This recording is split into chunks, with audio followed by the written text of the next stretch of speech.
अब कांग्रेस पार्टी की नेता हमारे साथ जुड़ चुकी हैं। हमारे साथ धर्मवीर चौधरी जी आपको दिखाई दे रहे हैं, बीएसपी के नेता मौजूद हैं। लेकिन सबसे पहले स्वाति सिंह जी, शुरुआत आपसे ही करते हुए, चूंकि महिलाओं पर कांग्रेस पार्टी ने एक बहुत बड़ा दांव चला है और 2017 का इलेक्शन हमें भूलना नहीं चाहिए।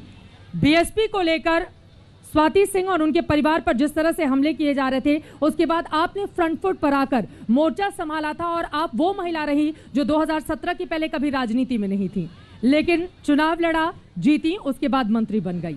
कांग्रेस पार्टी का ये दांव कैसा लगा आपको? मुझे लगता है कि अगर कांग्रेस टिकट देने से पहले ये निर्णय ले ले कि हम अपनी पार्टी में 40% महिलाओं के लिए जगह आरक्षित कर रहे हैं, तो मुझे लगता है वो बहुत बड़ा निर्णय होगा। पहले उन्हें वो निर्णय करना चाहिए। पार्टी के भीतर टिकट वाली बात आपको रास नहीं आई? मैंने कहा कि पहले वो पार्टी के भीतर करें, क्योंकि अभी इसी मन से माननीय मुख्यमंत्री जी ने इस बात को कहा कि क्यों नहीं कोई और अध्यक्ष बन जा रहा है, क्यों नहीं किसी और महिला को अध्यक्ष बना दे रहे हैं, क्यों परिवारवाद कर रहे हैं। भारतीय जनता पार्टी में और हमारी सरकार में किसी भी तरह से परिवारवाद नहीं है।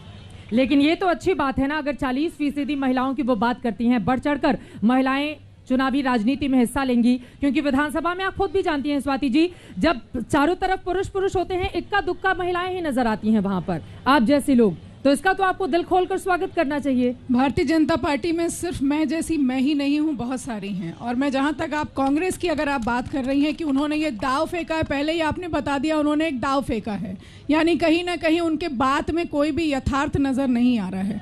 और कैसे आप किसको टिकट देंगे जब आपकी पार्टी में महिलाओं का अस्तित्व ही नहीं है, तो टिकट आप किसे देंगे? पहले अपनी पार्टी में महिलाओं का अस्तित्व बनाइए, पहले अपनी पार्टी में 40% महिलाओं को लाइए, उसके बाद आप उन्हें टिकट दीजिएगा। जवाब दीजिए सुश्री विश्वास जी, पार्टी में लेकर आएगी कांग्रेस 40% महिलाओं की हिस्सेदारी? देखिए, चुनाव से पहले स्वाति सिंह जी का जिस कारण से वो राजनीति में आई, मंत्री बनने के बाद वो स्वयं दिशाहीन और दिग्भ्रमित हैं। विगत 5 वर्षों का कार्यकाल दें तो मंत्री बनने के फौरन बाद बियर बार का उद्घाटन, उसके बाद कनोडिया वाले मैटर का जो ऑडियो वायरल हुआ अंसल बिल्डर का, और पूरे 5 वर्ष के कार्यकाल में 2 शब्द भी हाथरस रेप पीड़िता के लिए नहीं, अर्धरात्रि शवदाह के लिए नहीं, कानपुर के शेल्टर होम में 49 लड़कियों में 7 गर्भवती लड़कियां मिली, एक शब्द नहीं। और छोड़िए कुलदीप सेंगर के मामले में उन्नाव रेप पीड़िता पे भयानक अत्याचार, 2 शब्द नहीं। एनसीआरबी के आंकड़ों में उत्तर प्रदेश टॉप, यौन उत्पीड़न, एसिड अटैक्स महिलाओं पर, युवतियों पर, बच्चियों पर। और श्रीमती स्वाति सिंह जी से पिछले चुनाव में भी मुझे बड़ी उम्मीद थी। आधी आबादी की उम्मीदों को उन्होंने हतोत्साहित कर दिया। सिर्फ एक राजनीतिक दल के रबर स्टैंप के तौर पर विगत 5 वर्षों के कार्यकाल में मुझे उनकी एक भी उपलब्धि महिलाओं के हित में याद नहीं आ रही। देखिए, मैं बताना चाहूँगी, इन्होंने कहा कि बड़ा हतोत्साहित मैंने कर दिया। मुझे लगता है कि कांग्रेस में जितनी भी महिलाएं हैं या कांग्रेस के जितने भी नेता हैं, उन्हें कुछ सीखने समझने की आवश्यकता है। जहाँ तक आपने कानपुर की बात की, कानपुर में होम की बात की, मैं आपको बताना चाहूँगी कि जिन बच्चियों की आपने बात की, वैसे तो ये मंच ऐसा नहीं है जो उन बच्चियों की बात की जाए।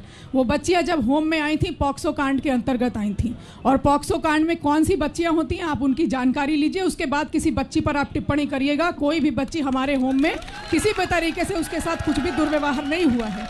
जहाँ तक आपने बात किया हाथरस कांड का, हमारी सरकार में माननीय मुख्यमंत्री जी किसी के लिए भी, किसी भी ऐसे दोषी व्यक्ति के लिए उसको अपने घर में छुपाते नहीं हैं, उसके ऊपर कार्रवाई सरकार करती है। यहाँ जगह जगह मंत्रियों को बोलने की आवश्यकता नहीं है। ये सरकार ऐसे लोगों के अगेंस्ट काम करती है। हर मंत्री को उठ के खड़ा होने की जरूरत नहीं है, पूरी सरकार ऐसे लोगों के अगेंस्ट खड़ी है।